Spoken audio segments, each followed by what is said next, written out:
Okay, stand by. Okay. Okay, whenever you're ready. Okay. You want to say your name? My name is Francesca Garcia. Me llamo Francesca Garcia.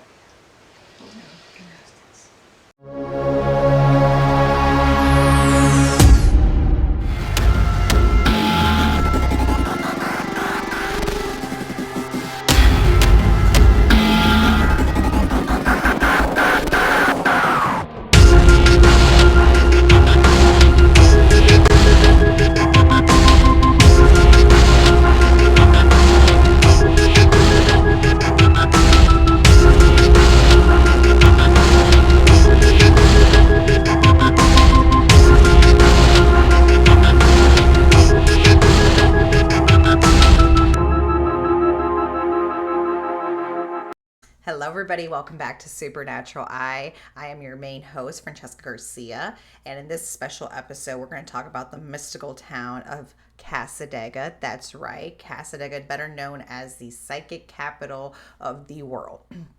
This episode is going to be so fire, I can't even tell you. Later on, make sure to stay tuned for the post-interview segment with Mike Delcoro, and he'll be interviewing our beautiful teammate and table-tipping queen, Marie Tufts. So you definitely want to stay tuned for that. As you already know, we're going to do a quick little history of Cassadaga. Mostly we will discuss the Ann Stevens house because we mostly investigated that location. But overall, this will be about Cassadaga, and you will see my personal reading if you guys want to stay tuned for that as well. So it's going to be like a whole lot of exciting things for this episode. So check it out. So first comes history, and then second, we'll get to the video captures and evidence and my personal reading, and then the post-interview. So let's get to it.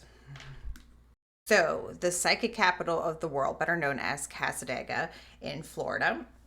It was established in 1894 by spiritualist George Colby.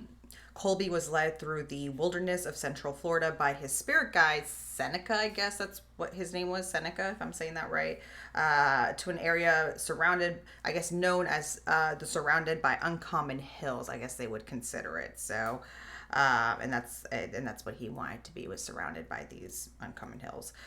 Colby and his associates in New York then formed the Southern Cassadaga Spiritualist Camp Meeting and Association, that's what it's called. Colby deeded over 35 acres to the camp and its founders. In 1991, the camp was designated as a historic district and placed on the National Register of Historic Places as well in 1991. The camp, I guess, now consists of approximately 57 acres with 55 homes.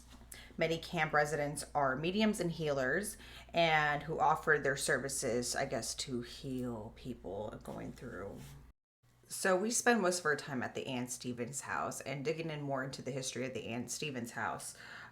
It was a 10-room property between the main house, and there is a carriage house as well. Interesting enough, the Ann Stevens house has 2 portals on the property. And usually sensors can pick up on that and where the portals are located. It was built in 1895 by Ann Stevens, who was from Michigan.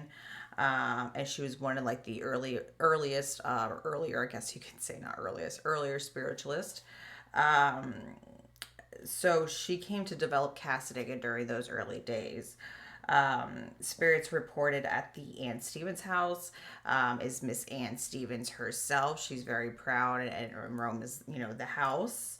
A little girl named Marjorie.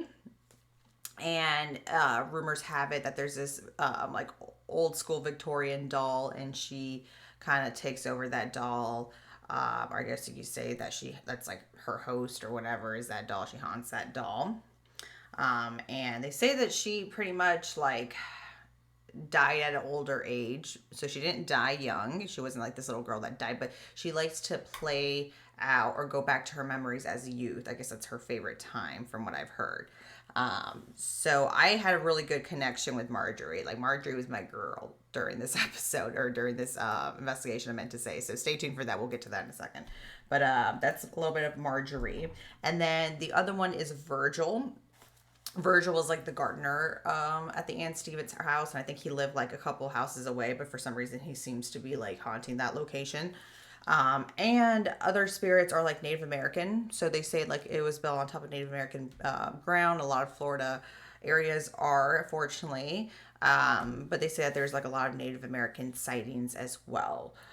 So those are the known spirits at the Ann Stevens house, and yeah, it's pretty much that, and I can't wait for you guys to hear more about Marjorie, because again, she's sits that doll that sits in that little chair in the bed and breakfast parlor. So you'll get to see some cool interactions with Miss Marjorie herself.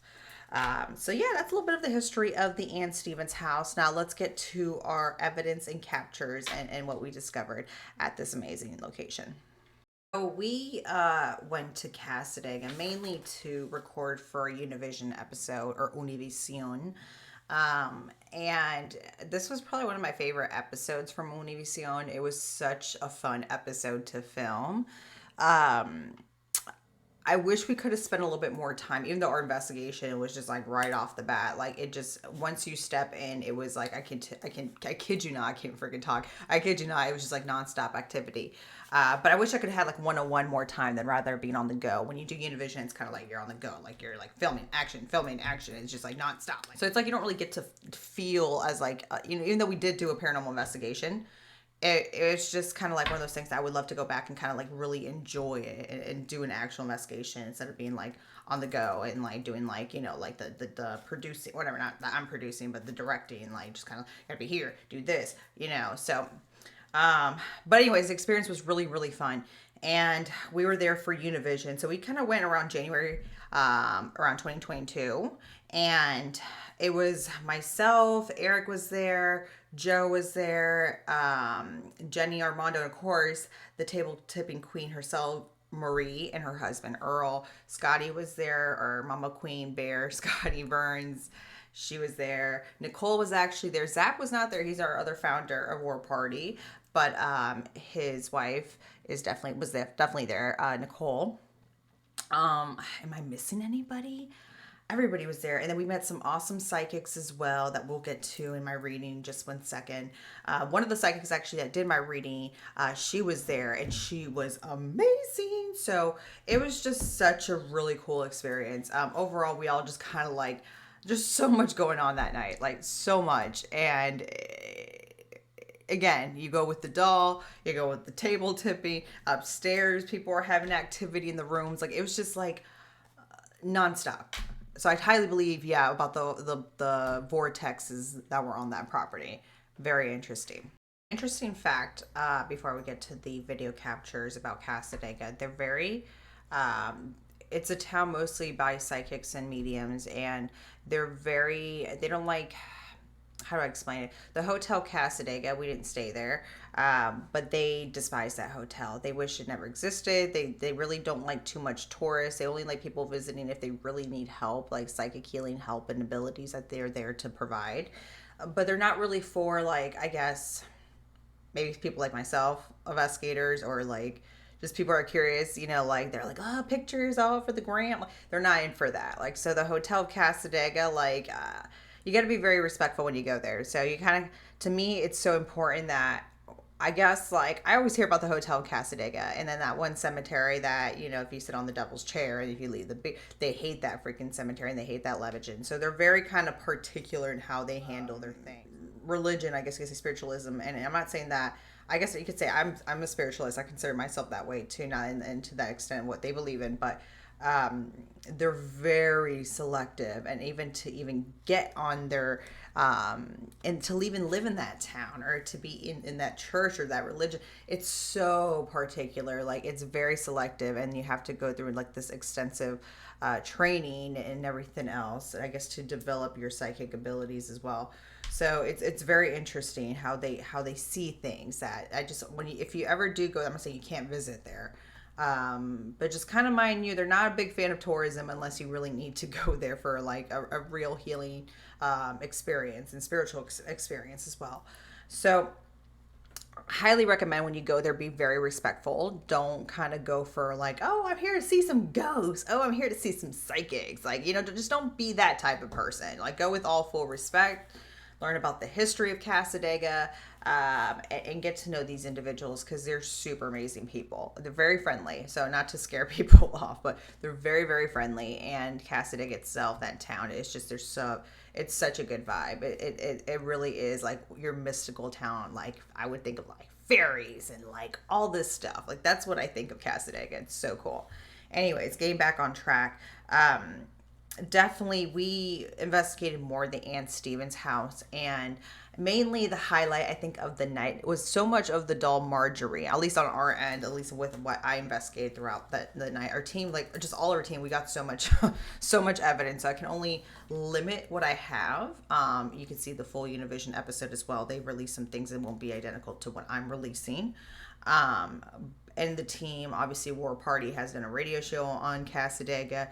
So I'm just going to be showing you my clips that I've captured that night and my personal reading. And then, of course, let's get first to the table tipping queen, Marie. Marie has some skills with that table, and pretty much table tipping was like born in the mid-19th century.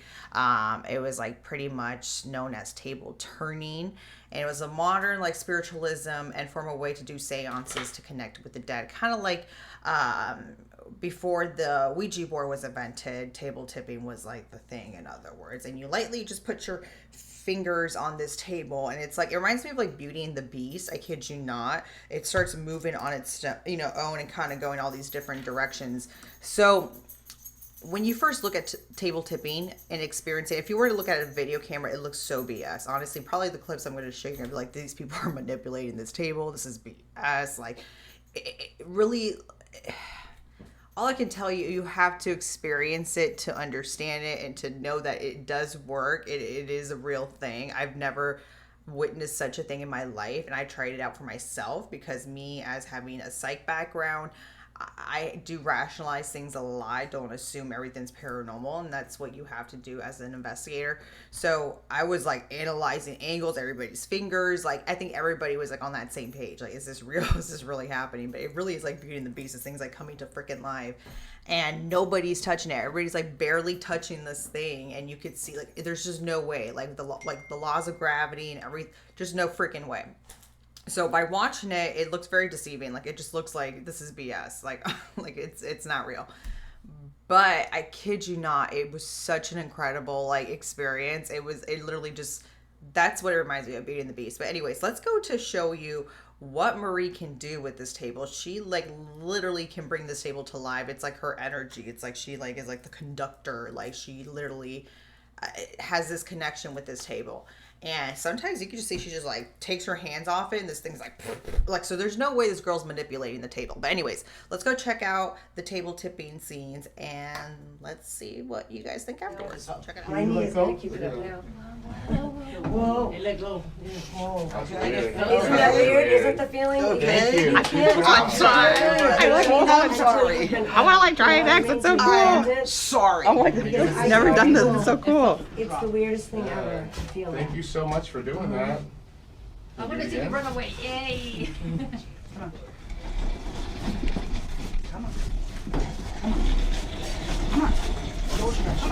it crazy?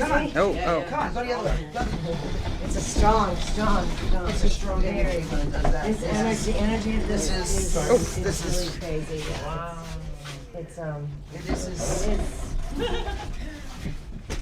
It like definitely has a mind. Crazy, right? So it's like, again, no freaking way.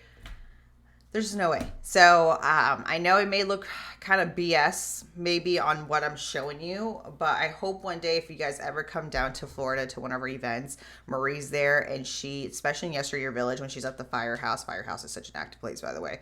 One of my favorite locations at Yesteryear Village, actually, besides the Riddle House. It truly is. And she just has a way with that table. So we call her our table tipping queen, Marie, and you will see her in the post-interview segment, so stay tuned for that. But anyways, let's move on to other things that we captured at Cassadaga. Yeah, also big shout out to the owners of the Ann Stevens house for welcoming us and our team and Univision.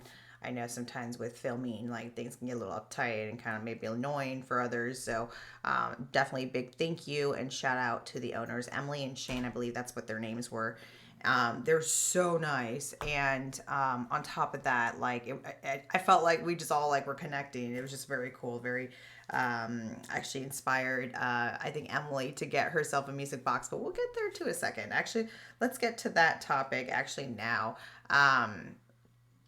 We kind of vibed with Marjorie, this doll, and pretty much she the rumor is that her spirit is pretty much haunting this doll, and she likes to go back to her youth days. And I felt like I connected a lot with Marjorie. She loved Eric, but I think she liked me too, and she loved my music box. That was actually the first time that music box like went live. I bought this recently at that time, during that time, not recently now, but I bought that during that time. And I've taken it to like 2 locations, I think, like Coruscant, never went off in Coruscant. And where else? I think maybe it was the Riddle House. The Riddle House. That was the other one in the attic where Joseph's at. Didn't go off there. Cassadaga was going off nonstop. So Marjorie loved my music box, and she was just setting it off. I think it reminded her of her days, and she had like that ballerina music box set, what it sounds like. So anyways, let's go ahead and show you the clips of us interacting with Miss Marjorie. Que no para. And it can't be the batteries, that's brand new. No. I'm getting this one for my I'm gonna have to get a recorder to charge the camera, but I'm gonna get it back. So that was probably like my highlight, honestly. Like I felt like I had this connection with Miss Marjorie. She was just such a sweet soul, and I would go back to visit her. She's so cool. So much that I inspired Emily, the owner, to get a music box because she saw how much she loved it, that she was like, I have to get this music box. Like, where did you get it? Like, surely enough, I told her where I got it from. By the way, Amazon. Go ahead and get yourself some music boxes from there. I'm sure other ghost stores have them as well, but I just got off Amazon during the time. And right away, she was like on her phone and she bought one. So I think she has it. I'm sure she's played it for Miss Marjorie after the fact, I hope. But I got to pay them a visit. I promise them we will go without the cameras and the lights and all that, showbiz. We'll just go kind of one-on-one. So I definitely need to make myself a trip back and visit my girl Marjorie. But anyways, moving on to the segment. The next clip I'm going to show you is some EVPs that we captured. So let's go ahead and roll to that. So check that out.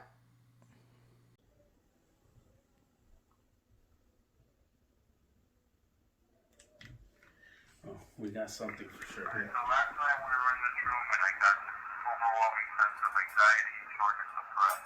Was that you that was affecting me? There was a shadow that pushed me into a closet. Are you here with us? Yeah. Did Marty last night? Eric. Play that again. That's bull. So last night we were in this room and I got this overwhelming sense of anxiety, shortness of breath. Was that you that was affecting me? There was a Yeah, it shadow was. that pushed me into a closet. Are you here with us? Did Marty last night? All right. That's crazy. And I said my name last night. They love saying your name. I don't know why. Like every time.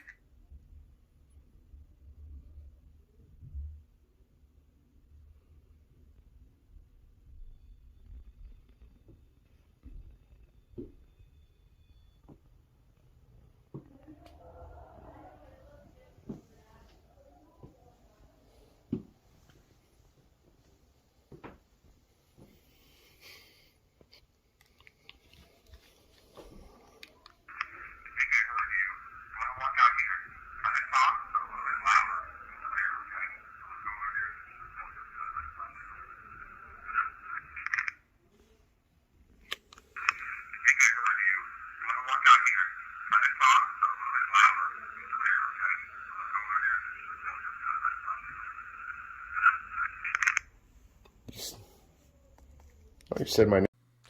Pretty neat, huh? So the only thing is that I wasn't sure if one of, oh my gosh, I forgot her name. She was so cool. Forgot her name. She was one of the town, psych comedians that lived there too. Anyways, I remember she was like kind of like just new and she was like training herself. But anywho, she's so cool, but I forgot her name, but we couldn't tell at the time if it was her voice, but we don't think it was because it was very different. We can't make out the EVP as well. But it wasn't me because you see me walking away, and it wasn't her because you could tell her voice was different at the, when she was like talking. I can't say 100% it's paranormal, but it's definitely something that makes you think. But yeah, very creepy. It's just like nonstop. I don't have the clips, but I know Joe, Jenny, Armando, I think they captured some things upstairs too. And I think, if I'm not mistaken, Armando did get pushed. I don't have that to show you guys, but I think it was on War Party radio show. So just check the guys out back, in our older episodes, and you probably will see that on the Cassadaga one. But anyways, moving on. Next and last, what I want to show you is the other thing I want to show you, or actually, yeah, let's get to that. Sorry, I was thinking of something. Oh, actually, this is the one thing before we show you the other clips that I want to show you. Sorry, it just took me like a second to think this through. There was this REM dog. I think Marie's friend, Terry, that's her name, Terry. She brought a REM freaking dog. I was like the coolest thing. That's like probably my next investment. I need to get a REM dog. And she put it where the portal was at. And I don't have a video clip. Maybe I do, and I have to like look it back. Maybe I'll show it in another time. But it was like this REM dog kept going off every freaking time, The REM dog. The REM dog is so freaking cool. I can't wait. So that thing was going off. Very cool. Anyways, last but not least, I will show you my personal reading. What's really cool about it, there's two psychics at the time. Jody, she was like the English version psychic, and then there was Margarita. Now, funny thing, Jody doesn't know Spanish, and I know Margarita does know English and Spanish, but they were like different. I mean, they were very similar to what they were saying in my reading and who came through. But it was just kind of different how they expressed themselves, but it was very much the same person that came through, which I believe was my Cuban grandmother from my dad's side, Josefina Garcia.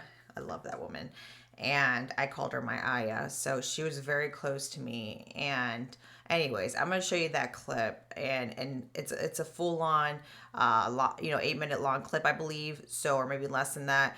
But if you guys want to fast forward to it, then you can. But it is my personal reading that I had, and that's what the experience you do get at the town itself in Cassadaga. We're roaming around the next following day. So yeah, mostly we spent at the Ann Stevens house, but surely enough, later on we were kind of just like roaming around the town, checking it out.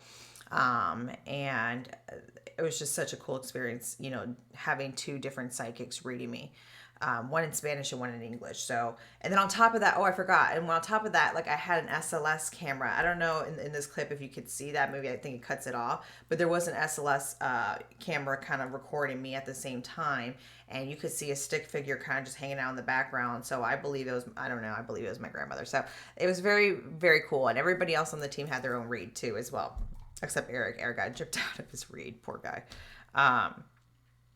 Not fair, Kiki, anyways. But yeah, Eric got gypped out of his read.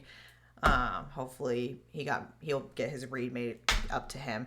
But anyways, I'm gonna show you that clip, and I hope you guys find it interesting. I don't know. Let me know your thoughts. Let's go ahead and check it out. Okay, that feels better. Just needed a quick sit down. Okay. Hola. Okay, stand by. Okay.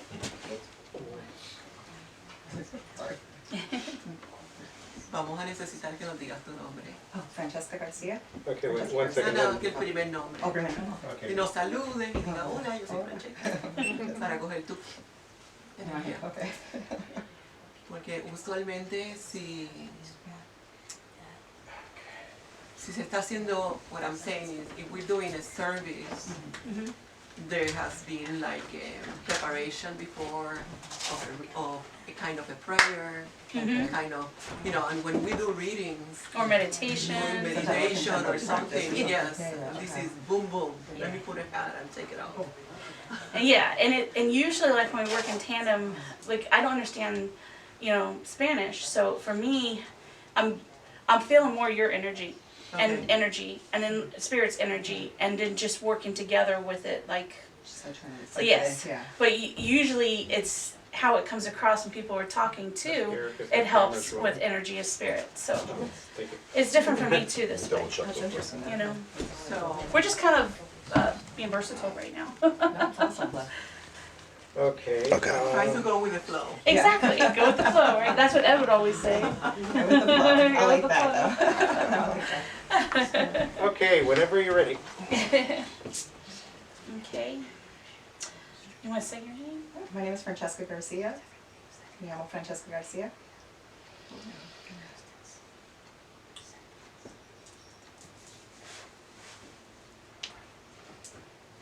Okay. So as I step into your vibration and I work with spirit, I feel right now that I feel female energy coming in. Okay. And this woman, I feel like as she comes in, it's almost like I feel her energy come over. I feel like it's like a hug kind of coming in and over me. I feel like that this woman might have been religious too. Like there's a lot with different things and how I'm seeing what they're showing me and what I'm feeling from her. I feel like she had a very deep connection with, I say God, you know, very, very deep connection with God. I feel like that she had very much of a like type of energy of being able to feel that divine spirit as it comes in. And I think she worked with that. And I think that's how she kind of led her life and who she was and how she came across with everything. I know she comes into you very gently, almost like a tap on the shoulder, like, I'm here. I know she had a lot of respect. There's a deep respect there that I feel coming from her. And I think that as she works with people from the spirit side of life, she's also has that deep respect. She wants people to feel very comfortable. I think when she was here in the physical, she would have tried to make everyone feel just as comfortable as possible. What can I do? What, you know, you like that? You know, is that good? Need something to drink? You know, like just that type of energy to try and make everyone kind of feel comfortable. She always wanted people to come in and feel that way. And I think still in spirit, she tries to do that when people think of different things. I feel like that her energy is working with you, and I feel like it's trying to help you. I feel like there's something that you're not too comfortable with right now, and I think that's why her energy starts coming in and trying to make you feel very comfortable, trying to allow that to come in and help you feel like everything will be okay. It's like everything about her is everything will be okay, like as she touches in with you, try and help you with that. And I think that she's going to keep trying and guiding you in that direction to feel that for yourself right now. Lo primero que te voy a decir es que siento que la energía tuya y la energía de esta mujer, que siento que como si fuera una madre que te quiere mucho. Era una persona que amaba la vida, porque quiero cantar, quiero bailar, quiero moverme, pero todo ella lo hacía con unos movimientos muy bonitos. Para ella no había problemas, para ella había nada más que soluciones. Y creo que es algo de que está en ti también, que tú fluyes en esta vida, pero también es porque tuviste ese ejemplo de luz, de amor, de espiritualidad, que es tan importante, ¿ok? Hay un ser hermoso que te abraza y que te acompaña a diario. Sé que está contigo, sé que tú sueñas con ella, sé que ella vela por ti. Y que hay esta comunicación. Para que la comunicación continúe es importante que tengas ese journal, que lo escribas, que continúes, porque cuando lo miras hacia atrás vas a encontrar tantas respuestas y te está diciendo que adelante, que no te preocupes, que no te pierdas. Y no permitas que todas las influencias que están alrededor tuya te pierdas. No, siempre sé tú que eres única y eres verdadera. Mucha luz y mucho amor. Es un espíritu bello y amoroso. Siento que te abraza. Creo que es mi abuela. Tu abuela. Mi abuela que se murió el año 2020. Okay. Del lado mi cubano. Grandmother. Yeah, grandmother, yeah, my grandmother. My Cuban grandmother. So she passed away from Alzheimer's and she was in a nursing home. But she was very like that, like very protective spirit, but very like welcoming, very like to dance, sing, Yes. cook. She loved to cook, religious, super religious, like connected to God, more religious. There's a day that you're celebrating for her, you're choosing. I feel like she says that's my day. Is it her birthday? It's more like a day of her transitioning.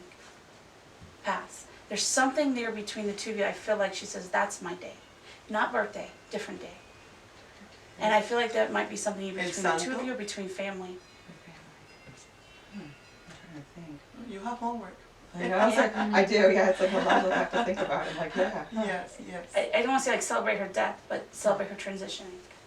Okay, well, Okay. she almost died like close to like my birthday, like after my birthday, so I wonder if it's like that same month or something that, Yeah, it's a happy thing. it's a happy. It's almost like a remembrance, like a day to remember her, a day given to her. There's something with her aspect that I believe is a day of remembrance for her. Like she wants to be remembered by people, like don't forget me. There's something, and maybe it's because she had the whole dementia thing going on. I just feel like she's scared, she's not scared in spirit, but her energy is more as far as like, just remember me, don't forget me, keep remembering me. So that's where she said, this is my day. So that's kind of like a remembrance day of her. She wants people to talk and celebrate her when she was here in the physical. Okay, makes sense, yeah. Muy bonito. Okay. Yeah, and thank you, guys. Thank you. Okay, wait, you wanna, Can you do one more? Can it be me? Okay. oh wait, don't you need to ask her a question? Oh, yes. Oh, Okay, go ahead. ¿Qué sentiste cuando estabas? Ahí había una figura que salió cuando tú estabas, cuando estaban leyéndote. ¿Qué sentiste? la verdad al principio me sentí un poquito nerviosa, pero después me calmé un poquito, pues me sentía un poquito más relajada y un poquito emocional también que experiencié con revisar y todo. Yeah. ¿Tú crees que era tu abuela? Yo pensaba que sí, que fue mi abuela. ¿Por qué? Por las respuestas, como dijeron que fue muy religiosa y cómo actuaba, su personalidad, fue muy, ella siempre quería que todo el mundo estaba confortable y fue muy querida en ese sentido, como fue muy en todos los característicos que ellos hicieron. ¿Y tú piensas que ella era? ¿Te estás segura? ¿Tú que has vivido tanto este...? Yo sentía que fue ella, en otra manera. Okay, hold on, let me turn these off. Okay. So yeah, I was contemplating back and forth if I should show this clip, but then I thought, like, you know, the point of Supernatural Eye, like, was for my grandmother. Like, you could see that I always dedicated all my episodes to her, even from season 1. So, you know, she made me who I am today. I mean, obviously, if she was alive, she'd be like, don't get involved in all the stuff you're doing. But I can already see her yelling and stuff. But I think she would be proud of me. I hope she is proud of me.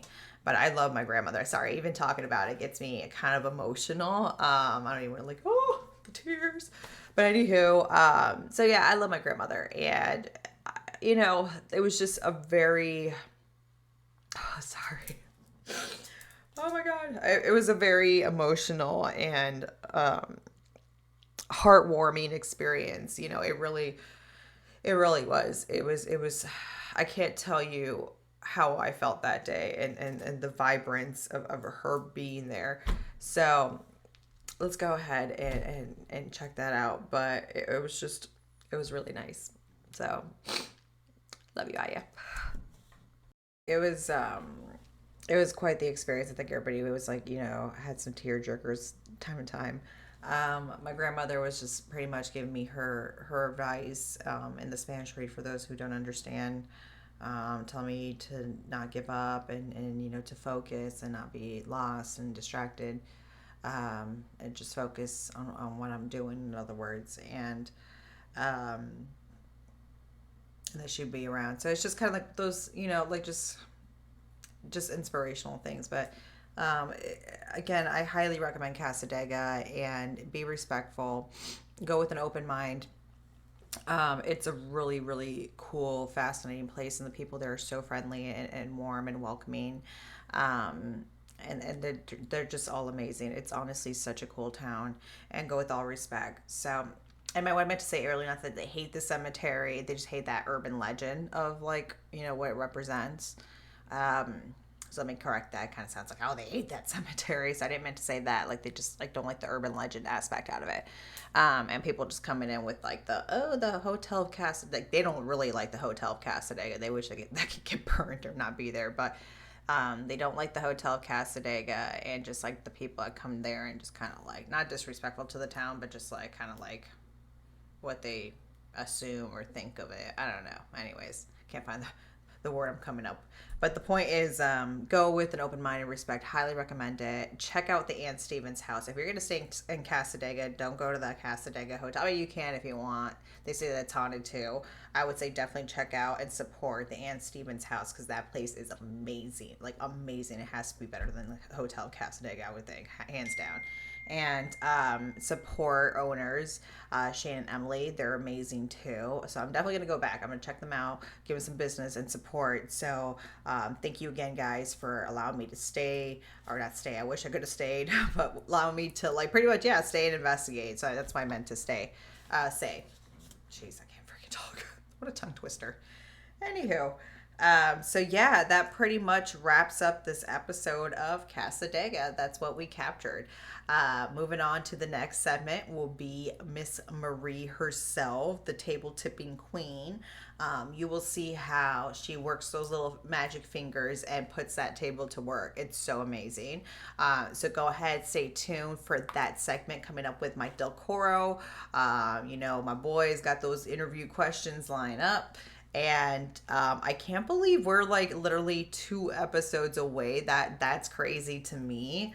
Like, where has time gone? I have no freaking idea. That's just crazy. Like, we have literally 2 more episodes left. Like, that's freaking nuts. Episode A, I'm not going to give much details, but stay tuned for the trailer on that. You know, we'll be working on that real quick.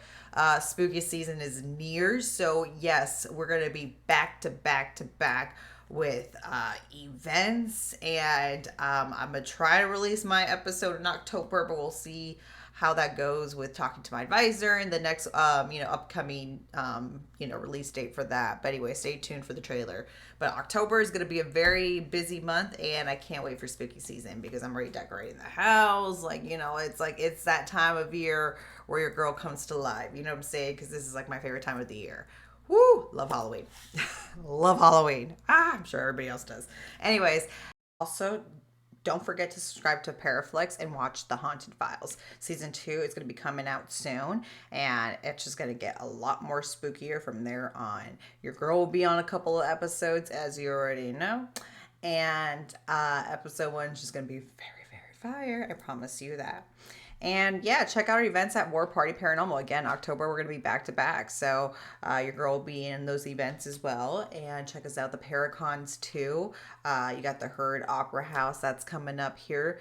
And then we got Gilchrist. I mean, like, oh my God, there's so much going on in October. So come on, check us out. Duh. Anyways, thank you guys so much. Love you. Check out the post-interview segment. You don't want to miss it. Miss Marie is going to be talking to that table. Tipping. You know, I don't know why anyways, check it out and love you guys so much. Thank you again for watching. You guys are the best. Mwah. Love you. Bye.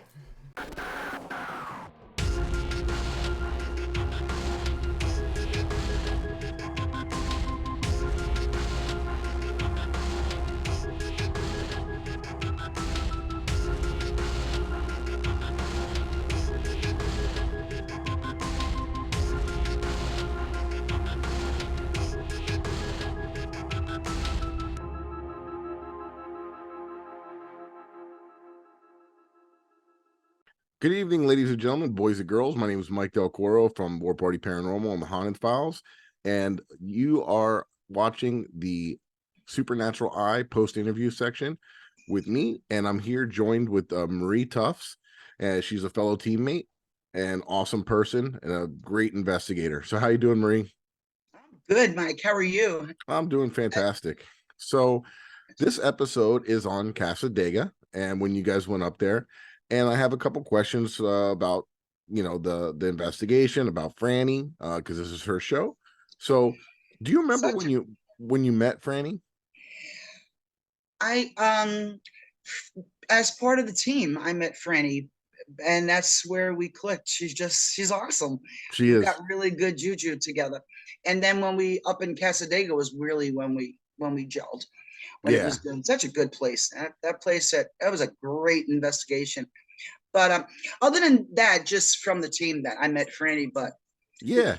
yeah, I know good though. Cassadaga. I've been there, but I didn't get to go with you guys. I wish I did. But yeah, I saw some of the video clips stuff, some really impressive stuff you guys got there.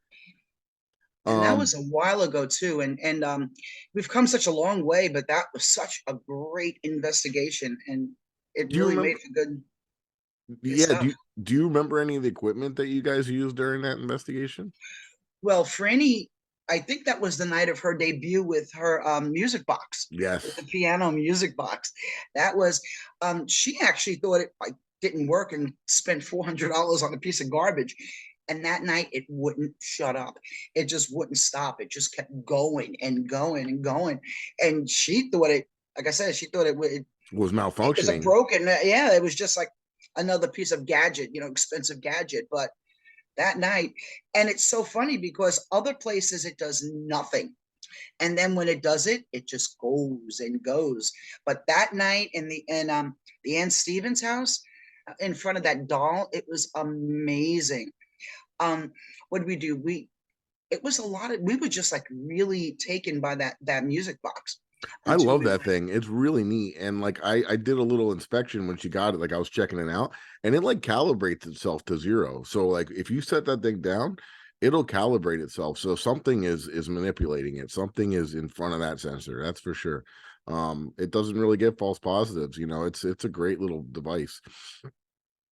It is because it doesn't, like I said, it doesn't go off just anywhere.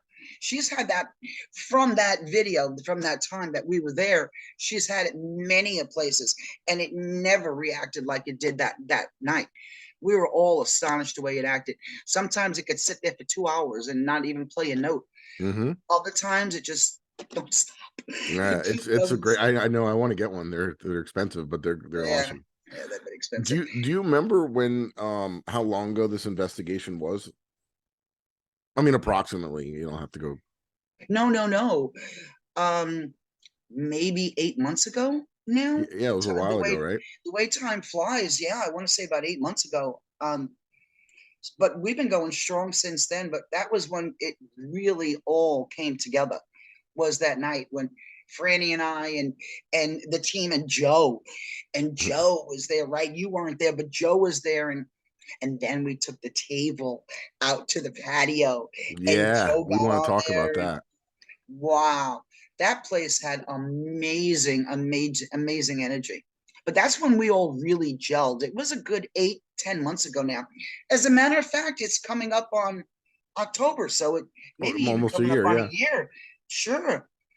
Sure. Wow, And then time flies. I know Earl couldn't make it. Your other half. No, he's not home from work yet. I'm sorry. No, it's okay. How did you become an investigator? I know you've been doing this for quite some time, and you got a lot of experience. And how did that all come about?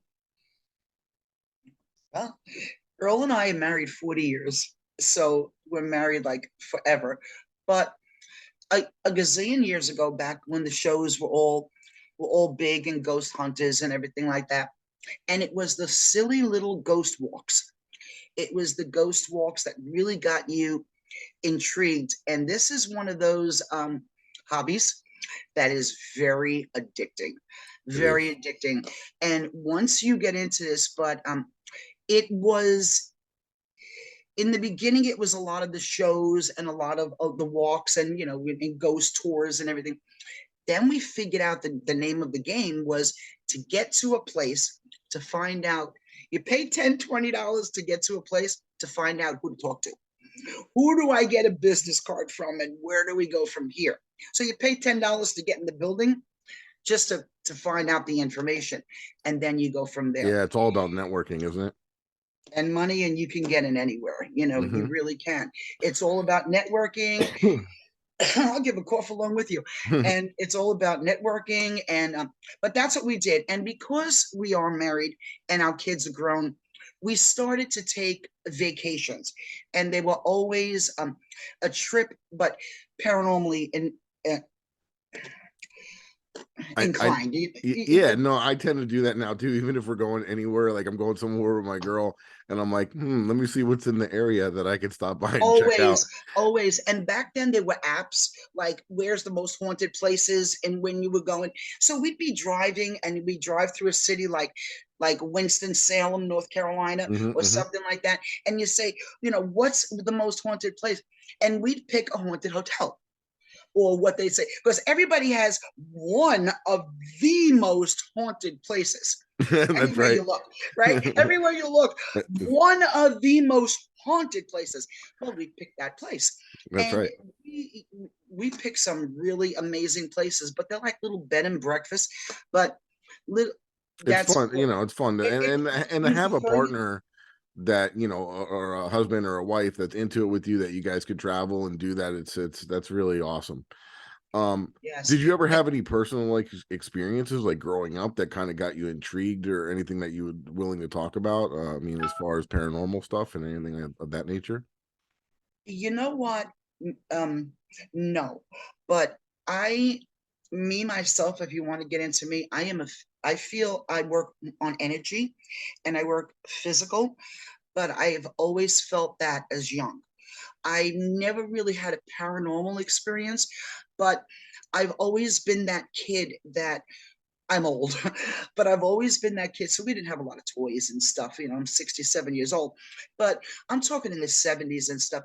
I'd look at something and I'd be like, move, move. I've always felt I can move something with my eyes, or, I've always been like that. I've always been an energy worker without realizing it, until things came to surface and I've come to learn what I can do.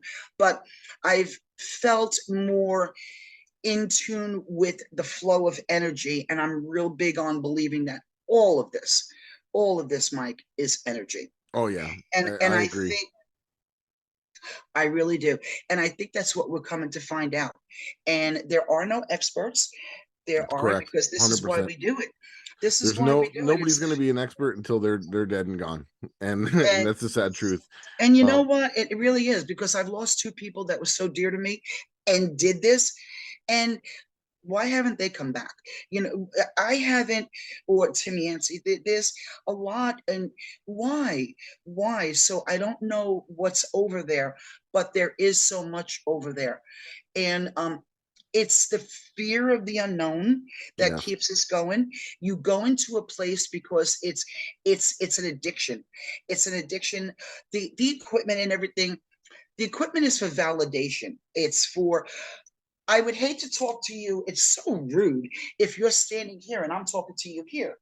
I like if a piece of equipment goes off here.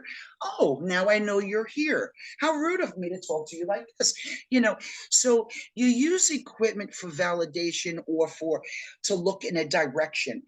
And I now say that we're 18 years ago or 15 years ago, I may not have worded it that way. But nowadays I word it and I say, I am using this for you to show me where you are, so I can be respectful to you. And I can look at you. I can't see you with my eyes, but this helps me. And that's what I use it for. But it's the fear of the unknown. It's we do this and we keep going back because this is what we're looking for, because there are no experts. And what I've come to find is it's all energy. It's all collective consciousness. And I'm gonna take that, what you just said, and kind of roll it into the next segue of what we were going to talk about as well. Is you do something unique that we obviously have to talk about, and you do a thing called table tipping. And explain that to the viewers and what it is, and how what it is that you do. I know we don't know for sure how it works or what it works, but you know what? It works. And I want you to explain it from your point of view a little bit. Okay. I've learned to consider myself a physical medium because I'm not a psychic medium. I don't see. I don't really hear.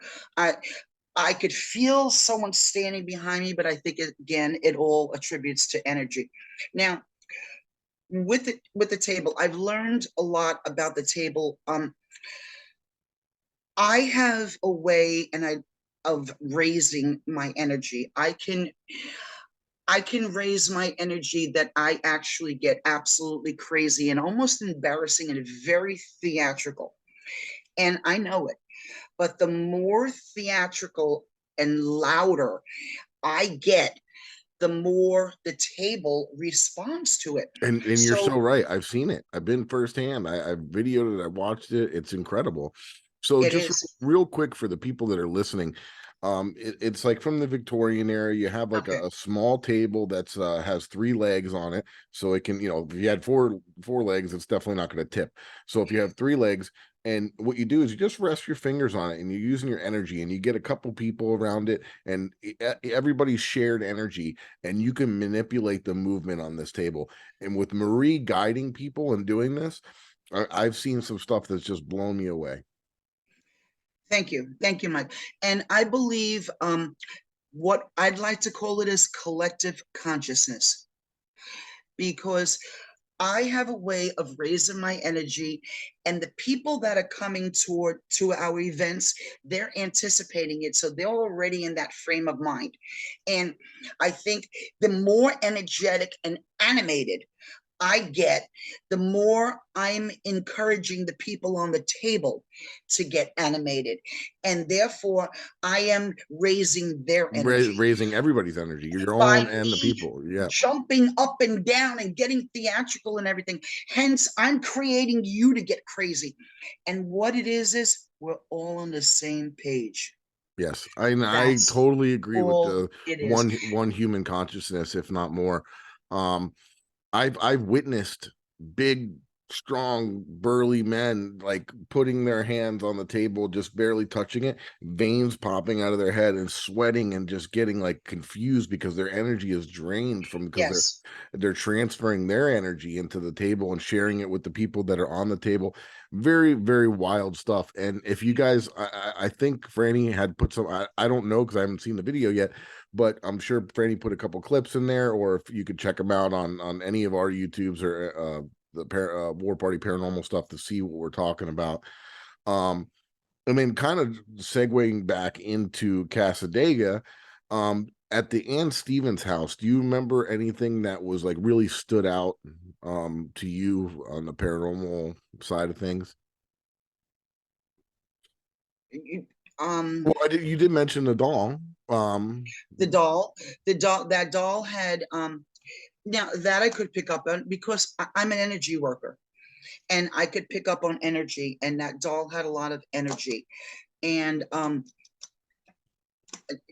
what could Franny and Eric, Franny, Joe was there, and they were so into that doll. You see, that had been going on before I got there, so I kind of walked in on that, and I was pretty much blown away. But to the table is what I want to say is, when you say you go back to the Victorian days, Mike, I truly believe that that's exactly what was going on back then, but they didn't know it. How much does spirit have to do with it? I don't know. I would like, I do my mantra, and I open the table and I call upon spirit. I call upon spirit of love and light. I call upon Archangel Michael. I call upon my spirit guides. I call upon the spirit guides of the people who are in front of me. So I am calling in spirit to hold space for spirit. Now, I don't know, because who does know? But what I do know is we all come off the table feeling the exact same way. So there is a physiological change. We are all dripping. We are all hyperventilating. We are all, your heart's beating. So there is a physiological change. And I believe and when people walk out, I had people walk out like this, holding their stomach. And I know what I feel. And I know that that's where my energy. I had to look into that, Mike. I had to find out that's your center, why. right? And that's your center. Your core. This is your core chakra. Yep. And I see people teach me as well, because I don't know. But I've observed that people are walking out holding their here. And so I have a book, Spirit Energy, and I started to research it. And that's what I've come, that it's pulling from your core chakra. And that is what we all feel. So there is a change, is a physical change. And we all, and like you said, I've had down in the railroad museum, we had that prison guard. Yes, that's what I was actually talking about. Exactly. Big burly guy. And he's like, yeah, right. And he got on that table and he was sweating and I got pushed off the table. I mean, people, he really, so yes, it's, but I believe it's energy. It's a state of mind. We're all on the same page. It's amazing what we can do with our mind. Yes, it really is. And yeah, it's really astounding. And you know, I don't even think it's not necessarily the table itself. It could be anything. It's just the way that I feel that the table is waist height, so you can put your hands on it. You can get a lot of people around it. It does tilt, and you know, but you could almost do this with anything, right? I mean, it's Yes. it's the people and their energy that's manipulating the physical realm. It's all of us. It's a collective. It's a collective. With me being as animated as I am and jumping up and down, and I get off the table. What people don't know out there is I start the table, I do my mantra, and I knock the spirit in. So I do knock spirit in, which means I'm inviting them in. But as soon as it starts, I get off the table. And that's what people And love. you know, and you do it like in kind of like a slick way. Like, you know, you got everybody going and then you kind of just back off and you let the people, and they're doing it. So it's really wild, you know. And I'm not gonna lie, the first time I saw it and the first time I heard about it, I was like, come on now, it sounds a little weird. But when I saw it in person and I felt the vibe and I saw everybody's reactions and I could see it, it was You've been on the table with me. Yeah. Yeah. Yeah.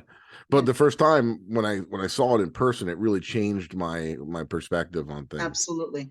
That's the difference between a skeptic and a believer, is a personal experience. Yes. Absolutely. And that's in a personal experience is really what you get and what you're trying to validate with equipment, right? Like you said earlier, it's I can go into a place and, you know, when you hear footsteps or you knock and something knocks back, or you feel that in your gut, or you just walk in somewhere and the temperature changes and you feel the whole vibe change and you feel like somebody's watching you. I mean, those are the things that that you can't explain to somebody. You have to feel it. Exactly. When you have a WTF moment, when you walk away and WTF happened, and you're scratching your head, that is a personal experience. And that is the difference between a skeptic and a believer. Now, what you don't know is I had a class in Cassadaga with Reverend Dr. Gates on table tipping. Okay, cool. And excuse me. And so I have pictures, and I've learned so much from him, Mike. He is Reverend Doctor. He goes around and he runs Cassadaga. He is Cassadaga. But I did a 2-hour thing with him, and he validated me, Mike. He and his wife is a reverend as well. And he said to me, he goes, girl, you got it. He says to me, he goes, you're going to be changing a lot of lives. And he says, keep up with what you do. And, but his table is massive. I've learned a lot of things, Mike, and I'm going to incorporate them with us. I've learned that you cover a table, because when people's energy is on that table, when they leave, cover it. So like when we go to yesteryear and everything, and my next group comes in, I need to cover this table, and that locks in. You train the table So, and it locks in everybody's energy. So you take the tablecloth off when your new group comes in. And so you keep your tables covered. And So it's I've like learned charging it, like you're almost charging it like exactly, a battery. and you're keeping it contained. And do you know the reason of the 3 legs? Only the fact that it could tip. The Trinity, Father, Son, Holy Spirit, mind, body, and soul. Look at that. I'm learning all kinds of stuff. Yeah. Yeah. Mind, body, and soul, Father, Son, Holy Spirit. It's the Holy Trinity. And that's the 3 legs. However, Reverend says that you can tip a card table. You could tip a 4-legged table. It really doesn't make a difference. Now, he did something because of what he is. He's a reverend and he does. I'm going to try something new, Mike. He did it a little bit differently. I do table tipping the way I've learned it, and it's willy-nilly. And I'm getting flips all over the place. I've had that table, and on 2 legs. Oh, yeah. Down the firehouse on 2 legs, go 50 feet, right? On 2 legs. So what Reverend does is, and I'm going to try this this weekend at yesteryear, and some kind of boundary, a bigger table. No, we're gonna do it more like an Ouija, a spirit. I'm going to have people on the table, and I'm going to have them think of their loved ones. I want to use it as a tool. And you're going to think of your loved ones, and you're going to think of a question, kind of like a pendulum or a dowsing rods. You think of your loved one, and you think of your question, and the table will be tipping. And Reverend says as long as the table is tipping, it's answering. When it's a yes. When it stops, it's no. So you've got about 6-7 people on the table, and they're thinking of their loved ones. That table is going like this, and all of a sudden it went to one person, and boom, boom, boom. Reverend would say, you has a question for your person stepping forward. Ask your question. So that person would ask a question. He had boxes of tissues there and everything. That person would ask a question. And if it was yes, like Pops, are you with me? Daddy, and bam, bam, bam. And it would answer. And hypothetically, this lady was on there, and she says, Pops, that's you. Bam, bam, bam. Mom's really doing bad. We don't know what to do. The doctors can't find anything to do with her. Dad, is there any hope for Mom? And the table's doing this. Is there any hope for Mom? That table stood still, and the tears just came down that girl's face. You give me goosebumps. Yeah. So but also, I mean, and on the other side of things, sometimes when it's your time to go, and the Lord wants you back, you have to go. That's it. Mike, your day of death is written on your day of birth. Okay, there's 2 days. So you're born, and your day of death is just you don't know. So you don't have a choice. It's there. It's written. So but I'm going to try that. And our next thing, I'm going to try doing more spiritual. I got a real nice big table, and he used a nice big one, a nice round one where I could get probably 8 people on there. And I'm going to give it a try this weekend. I'm going to try what Reverend did. And I'm going to have them think. It's funny because we started trying to do some stuff with the Delco experiment, kind of like that as well. A little like where somebody was doing the Delco, and then I would say, stop asking questions. Everybody think of something. Everybody, I want to try, and we tried doing that and see if they could answer a question from somebody that was thinking it in their head and putting it out there. And I also want to try something like have somebody think of a shape, like everybody think of this shape, and show it to them, and don't say it, and then everybody think of it and see if they can say it through that, picking up off the human beings that are there, and see if that can manipulate what somebody is saying or hearing. So we got a lot of fun experiments and things to try in the future. Also, so kind of going back to some of the other stuff, like as far as back to Cassadaga. And sorry if I'm glancing down and reading some notes here. From a scale from 1 to 10, what would you rate the location based on haunted activity? Ann Stevens? Yeah. Or Cassadaga or Ann Stevens or like Cassadaga.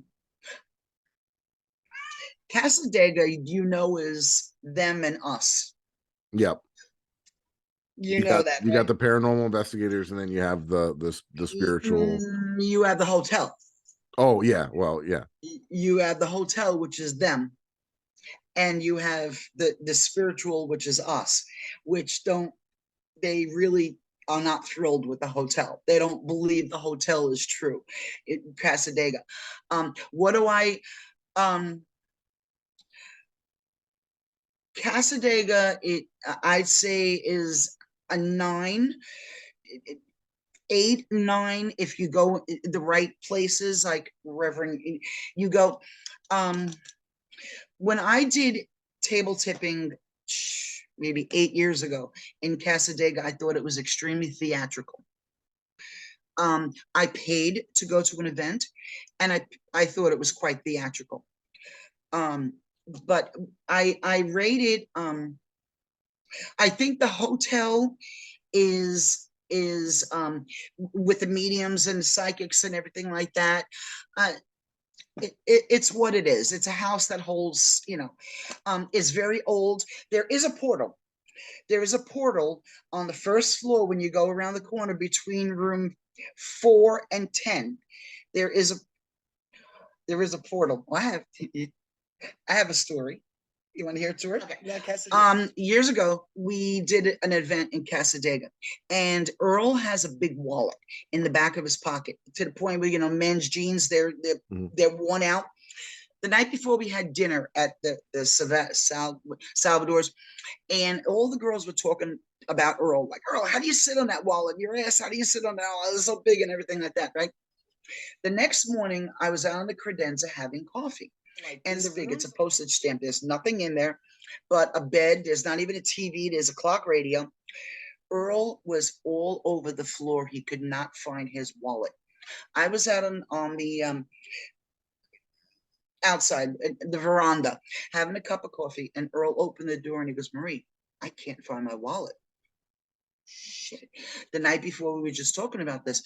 So we went out and we went all over. We went into the bathroom because they didn't even undo the garbage can yet. I threw the garbage can over, went through it thinking that I would find his money or something like this, right? And went all over, couldn't find his wallet anywhere. We opened the door back to the room and his wallet was a trifold. Mm-hmm. There it was, right smack in the middle of the floor. Wide open. Outside of the room? No, in the room adjacent to the bed where he was on the floor with a flashlight. Where everybody was looking. Yeah, where you guys were looking over and over. The room is this big.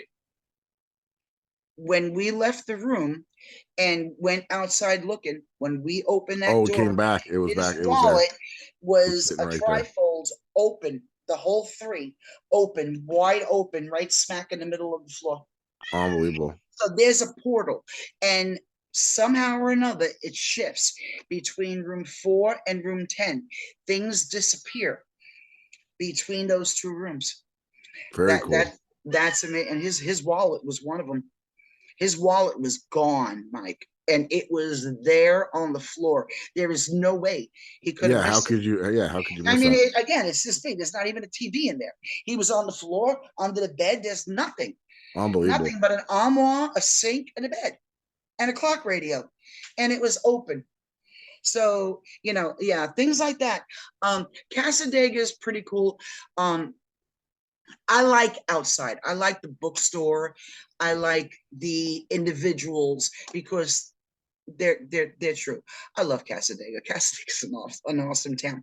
Ann Stevens' place was really, really hopping. But we had it happen too, though. I mean, we had good people there. We had good juju there that night. We had, again, goes back to energy. I think us we reflect off each other really well. We do, and the whole team gets along so well, and we all work together. Yes, so well. We bounce off each other so well, even with EVPs and stuff like that. We know when to, and 1, 2, 3, we get 3 going together. By the way, that EVP that you got at the Opera House, unbelievable. Eric played it for the show on the Opera House show. Oh, did he really? Yeah. So very great catch there. What So we got about 3 minutes. So I want to do this. If there's any viewers out there that want to see or reach out to Marie or ask her any questions or find her on social media, do you have any way that people can find you? Or just Marie Tufts, and I'm Facebook. I'm a little bit older, so I don't do Instagram. Well, I saw you had a card the other day too, right? You posted. Yes. I'm going to use Old School Paranormal. That's my Facebook page. I'm going to use that because of what we do. So I'm going to keep that as the table tipping and everything like that. Okay, cool. Old School Paranormal or Marie Tufts. And again, it's Facebook. Please reach out to me on. Yes, I'm making up cards and everything. We're gonna do this. Same here too. If anybody has any tech questions and they want to reach out to me, I'm happy to help or anything that I can. And if I don't know, I will find out for you. I'm not saying I know everything. I have a technical background, so I can help with a lot of different things. If you want to find any of my personal stuff on my social media or anything, the easiest way is if you go to flaparanormalresearcher.com. I have a blog, and then I have links out to all my social media. Want to give a big shout out to Franny and the Supernatural Eye Show and all the viewers.